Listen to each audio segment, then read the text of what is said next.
எல்லாருக்கும் காலை வணக்கம். பாட்டி கைப்பக்குவம். இன்றைக்கி நான் சத்து மாவு அரைக்க போகிறேங்க. அது எவ்வளோ குவான்டிட்டியில் 2 வீட்டுக்கு அரைக்கிறேங்க. எவ்வளோ குவான்டிட்டி இருக்கிறேன்னு பார்க்கலாம் வாங்க. 1 கிலோ ராகி,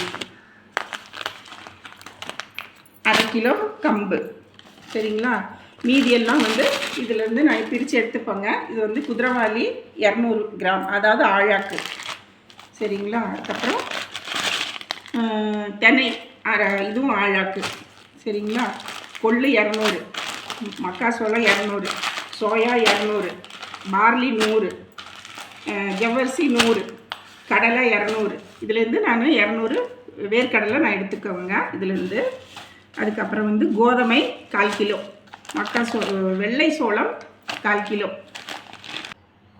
அடுத்தது காட்டு யானம், சரிங்களா? இது 200 கிராம் பிரித்து நாங்கள் எடுத்துக்கோங்க ஆல்ரெடி. அதுக்கப்புறம் கருங்குருவை, இது 200 கிராம். அதுக்கப்புறம் அடுத்தது கருப்பு கவுனி அரிசிங்க, இது 200 கிராம். அதுக்கப்புறம் பூங்கார அரிசிங்க, இது 200 கிராம். அதுக்கப்புறம் கருப்புளுந்து 1/2 கிலோ. அதுக்கு சாமை, சரிங்களா? இதுவும் நான் 200 கிராம் எடுத்துப்பாங்க இதிலிருந்து. இது மாதிரி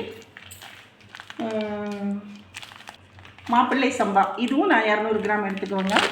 அதுக்கப்புறம் கருப்பு கொண்டக்கடலை, இதுவும் நான் 200 கிராம் எடுத்துக்கோங்க. அதுக்கப்புறம் பச்சைப்பயிறு, முழு பச்சைப்பயிறு, இதுவும் 200 கிராம் எடுத்துக்கோங்க.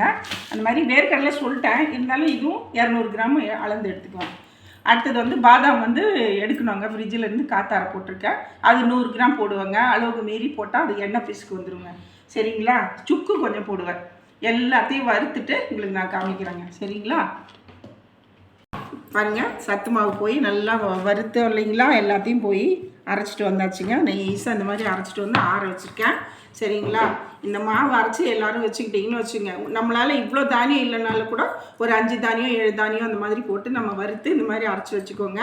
அரைச்சி வச்சுட்டிங்கன்னா தோசை, கொழுக்கட்டை, உப்பு உருண்டை என்ன வேணாலும் செஞ்சுக்கலாம். ரொட்டி கூட தட்டி சாப்பிட்லாம், கூழ் காய்ச்சியும் குடிச்சிக்கலாம், சரிங்களா? இட்லி, தோசை, இடியாப்பம்னு போகாமல் வாரத்தில் 2 நாள் கஞ்சி இந்த மாதிரி கஞ்சி பண்ணி நம்ம சாப்பிட்டுக்கலாம், சரிங்களா? இது உங்களுக்கு பிடிச்சிருந்தா லைக் பண்ணுங்கள், ஷேர் பண்ணுங்கள், கமெண்ட் பண்ணுங்கள், சப்ஸ்கிரைப் பண்ணுங்கள். இன்னொரு வீடியோவில் உங்களை நான் சந்திக்கிறேன்.